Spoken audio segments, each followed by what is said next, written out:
Hey guys, this is Lala Legacy and welcome back to another episode of the second reproduction. So, let's jump right back in. Had Gardis read my mind? I was responding in a nervous voice, starting to sound nothing like my usual self. Gardis looked at me confused and tilted his head to one side. I'm talking about the pregnant women in the village. I think we should move them to the capital where they'll be much safer. Do you agree? Yes, of course!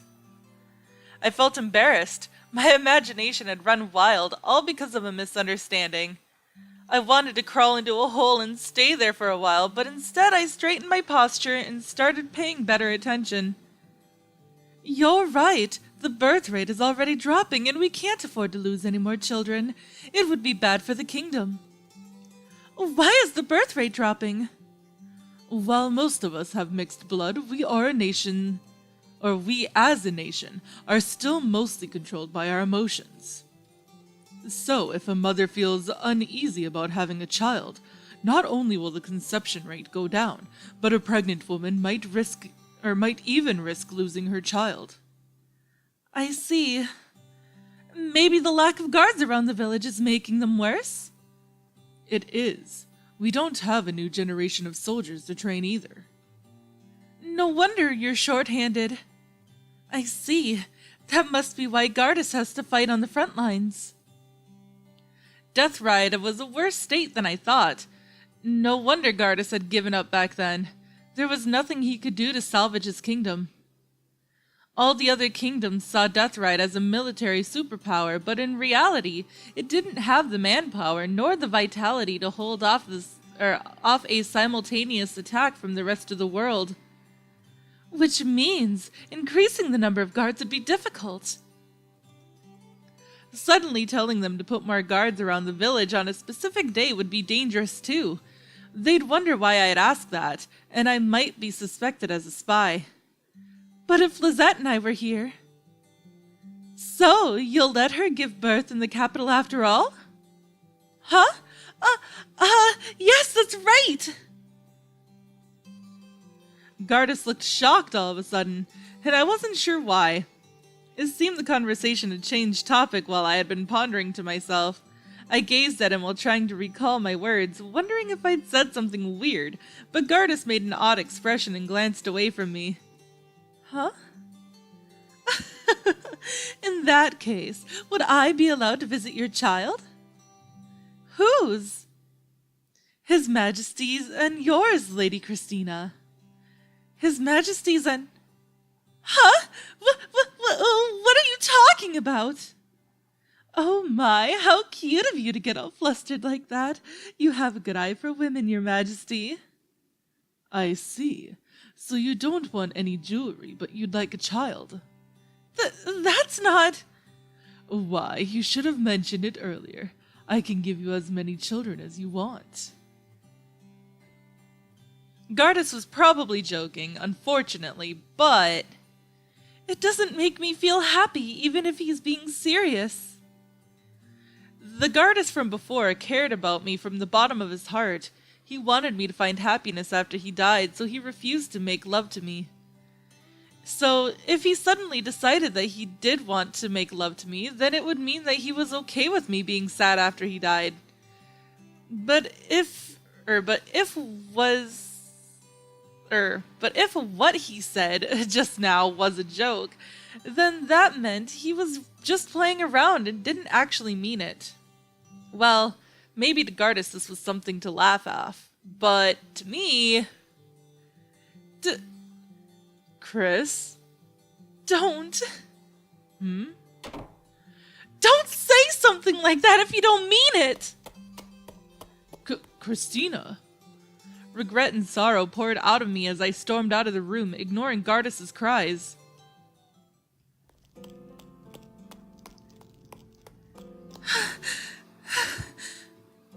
I knew I was just being selfish getting angry like that.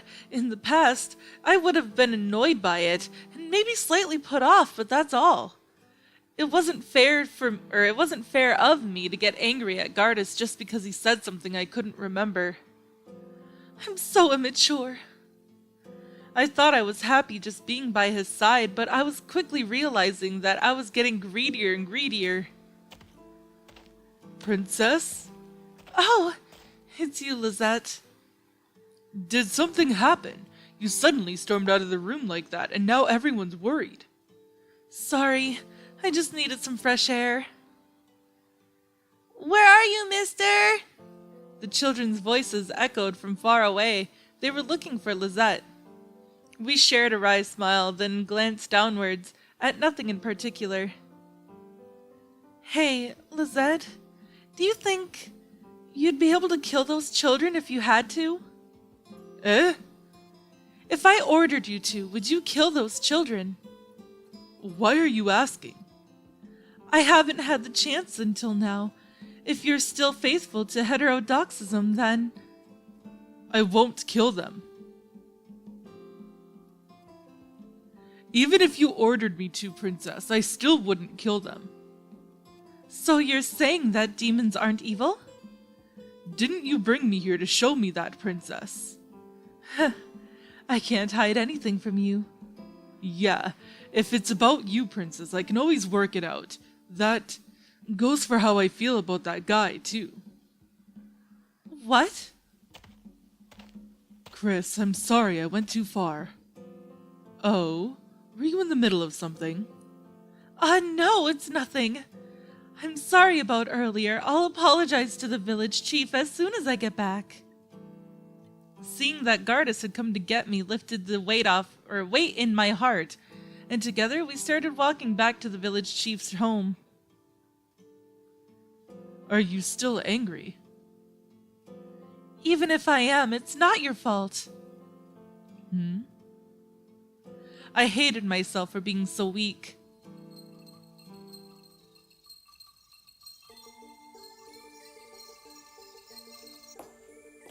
Is something troubling you? If I asked you for help, would you lend me some of your strength? I would have to hear the details first. In that case, what if I asked you to pass this letter on to the King of Roland? I see. If the Kingdom of Roland refuses to join the alliance, then the other kingdoms may hesitate as well. Indeed, Roland is an Orthodox kingdom, so I don't think they truly want to support Almanan, which is fundamentally a heterodox kingdom. So? Can you help me? Or is that too much to ask? How about I propose an exchange? An exchange? Yes, I'll grant your wish, and in exchange you must give me the key to the door. And how does that benefit you exactly? The more keys I hold, the more doors I can open. I can meet a certain someone using it. So, which do you choose? Without the key, you will no longer be able to pass through the gap, you know. That's fine. I accept your proposal. I have no intention of starting all over again. I made a mistake. I was too naive. Happening once was more than enough. I like that part of you. You sound like you're saying I'm too young. Youth in itself is a virtue. If our lives were all as long as a demon's, we would be trapped in a cage of our own increasing desires. Desires, you say? But all humans are trapped by their own desires. Every single one of us is trapped by our own desires for every second of our lives. Some more than others. So tomorrow's a day off in the Demon Kingdom, huh? I should go to sleep. Holiday night.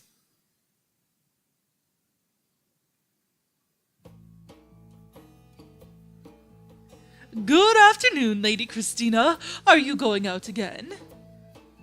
Yeah, I'm thinking of going shopping today.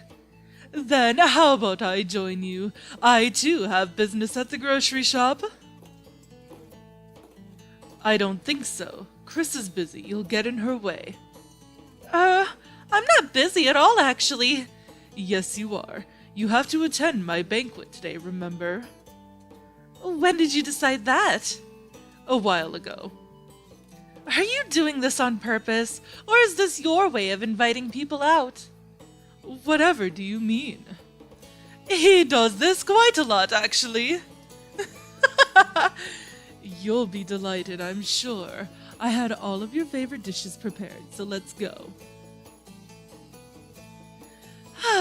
Gardis, I'm pretty sure I've said this before, but I'd love to meet a woman who'd actually go, "Oh wow, I'm so happy at such a proposal." Oh wow, I'm so happy, thank you, Your Majesty. Oh, right, there really is one. In the end, we were dragged along anyway, and we took our seats at a banquet populated by an ironic number of women. This time, my seat was right next to Gardis.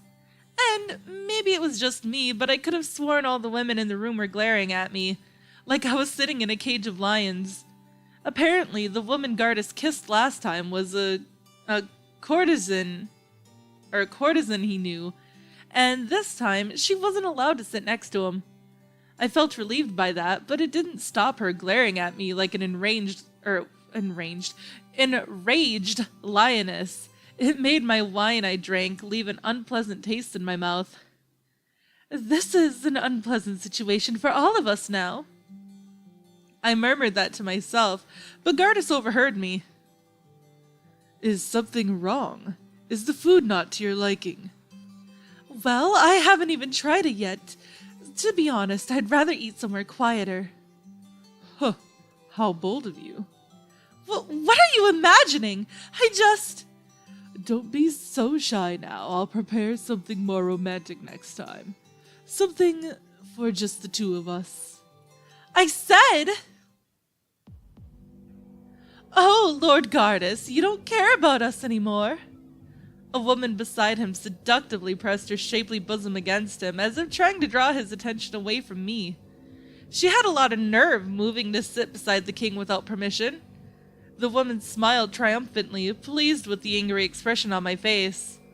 Lord Gardis, why dine on unripe fruit when you could have some mature, fresh fruit right here? The woman then placed a red berry between her soft lips. I couldn't believe it. The woman had gone and pressed her own lips against Gardis's, just like that. I've never expected her to make the first move. The woman gave me a smug look over his shoulder, noticing that I'd frozen up. But I didn't care about that. I was more interested in Gardis's reaction. He didn't appear disgusted by it, and wasn't making any moves to throw her off. I was nothing more than a friend to him, so I had no right to get angry, but I wasn't a mature enough woman to let something like this just pass by. Every time a woman's red lips touched Gardis's, my anger rose up a notch. In the end, I couldn't hold it in. Ugly jealousy spread across my face as I snapped. If you wanted to just mess around with other women, then you shouldn't have bothered inviting me. Chris? Gardis quickly pushed the woman away, suddenly noticing the change in my attitude, but it was too late. I was already standing up in front of the whole banquet, my anger too far gone. I was making a scene all over again. Wait, Chris, where are you? I don't care where! Anywhere's better without you around! Christina!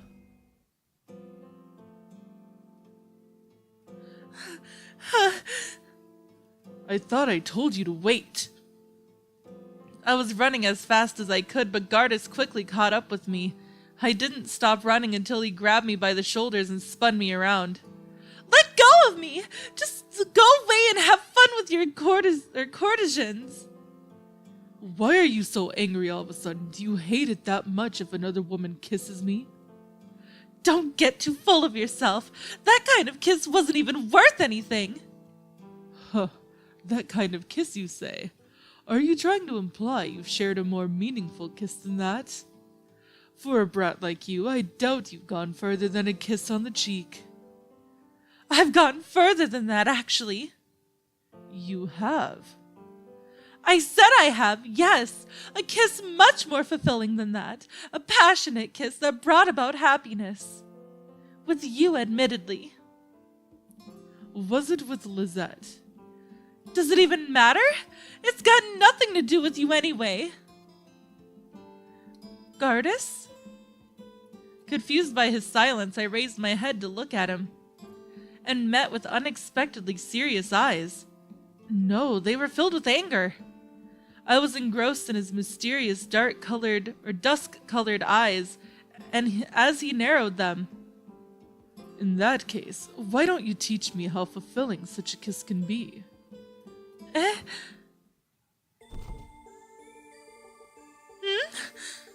Gardis forced his lips against mine, giving me no time to resist. It felt more like a harsh bite than a passionate kiss, but it left me breathless. The confusion rushing through my head crushed my chest, making me suffocate. Stop! I tried to push him away, but his hands were gripping my wrists. His warm tongue slipped between my lips and relentlessly pushed itself deeper into my mouth. It entwined itself against mine as I tried to break free. My body shook as his moist tongue rubbed against mine, and my knees trembled. I wanted to resist, but there was no strength left in my arms, and the urge slowly vanished as I drowned in the sensation.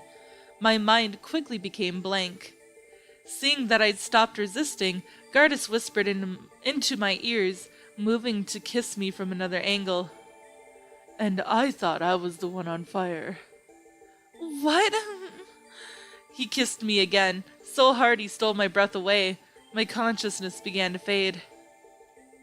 You're the better fruit. Gardis seemed to be saying something, but I was too out of it to hear him. It took me a while to compose myself again after he finally released my lips, but once I returned to my senses, I shot a fiery glare at him through teary eyes, not wanting Gardis to get away with it. Those eyes have the opposite effect on me, you know. Stop messing! I'm not messing around, and I'll prove it. Here, let me repay you. Huh? With my feet still shaking, Gardis gallantly scooped me up and started walking, holding me close. I struggled, feeling ashamed and confused, but he held me tight in his arms. I couldn't escape. I'll repay you back in my room. I don't want that kind of repayment. Whose fault do you think this is anyway? Mine, of course, for kissing you. My fault and mine alone. You're really childish for someone your age, you know. I'll take that as a compliment. I let out the deepest sigh I'd made that day as I lay in Gardis's arms. He wanted to be in... he seemed to be in a good mood for some reason. What am I to do... what am I to you, Gardis? How do you see me right now? Words from earlier suddenly flashed through my mind. About being trapped in a cage of one's own increasing desires. Oh boy! Well, I guess we gotta go to the pub now, huh? Actually, what I'm gonna do is I'm gonna save here really quick. Let's save right there. Just in case. Okay, so let's go to the pub.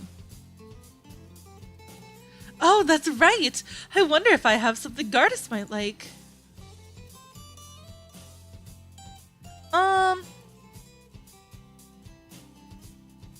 Just talk, I guess, right? Whoa! Look at those clothes! Won't she catch cold like that? It's not that impressive. Oh, so you like clothes like that too? I don't hate it, but I'm not especially attracted to them either. Anything's fine with me, so long as it suits the wearer. Huh, so you mean... it's what's inside that counts. I suppose you could say that. What's important is how you choose to display your personality. No matter how much one cares about their clothes, there's no point if it covers up your true self. Clothes are for us to wear, not to be consumed by. Agreed. I'll keep those words in mind. You look fine the way you are. 1 inch less skin exposed is an inch more for my imagination. Imagination? It's a man's secret. I'm not telling you. Huh? Okay, so I did do it right. But that is actually all the time that I have for this episode, guys. So, if you liked it, please give it a big thumbs up down below. And if you haven't already subscribed, by subscribing, you're becoming part of a legacy. I love you guys so much, and I will see you in the next video. Bye-bye!